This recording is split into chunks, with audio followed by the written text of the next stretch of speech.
ബംഗ്ലാദേശിന് തുല്യമായിരിക്കുന്ന പ്രക്ഷോഭ പരമ്പരയാണ് അമേരിക്കയിലെ ലോസ് ആഞ്ചൽസിൻ്റെ മേഖലയിലും കാലിഫോർണിയയിലും ഇപ്പോൾ നടക്കുന്നത് എന്ന് അന്താരാഷ്ട്ര മീഡിയകളൊക്കെ റിപ്പോർട്ട് ചെയ്യുന്നു.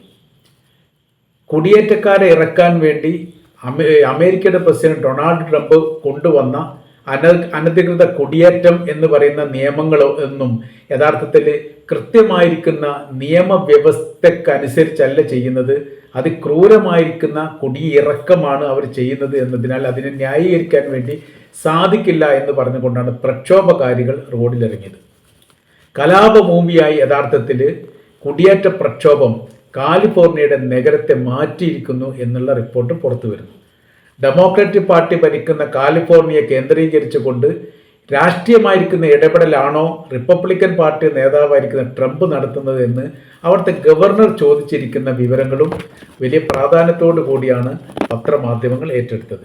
അതോടൊപ്പം തന്നെ പുതിയ ഒരു ശബ്ദം കൂടി കാലിഫോർണിയയുടെ ഭാഗത്തും പുറത്തു വരുന്നു. അഥവാ കാലിഫോർണിയ പുതിയ രാജ്യമാകണമെന്ന് പ്രക്ഷോഭകാരികൾ ആവശ്യപ്പെടുന്നു.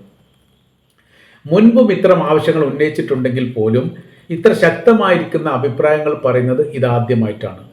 അമേരിക്കയെ സംബന്ധിച്ചിടത്തോളം ഇത് അവർക്ക് ഏറ്റവും വലിയ തലവേദനയായി മാറിയിരിക്കുന്നു എന്നാണ് മനസ്സിലാക്കാൻ വേണ്ടിയിട്ട് സാധിക്കുന്നത്.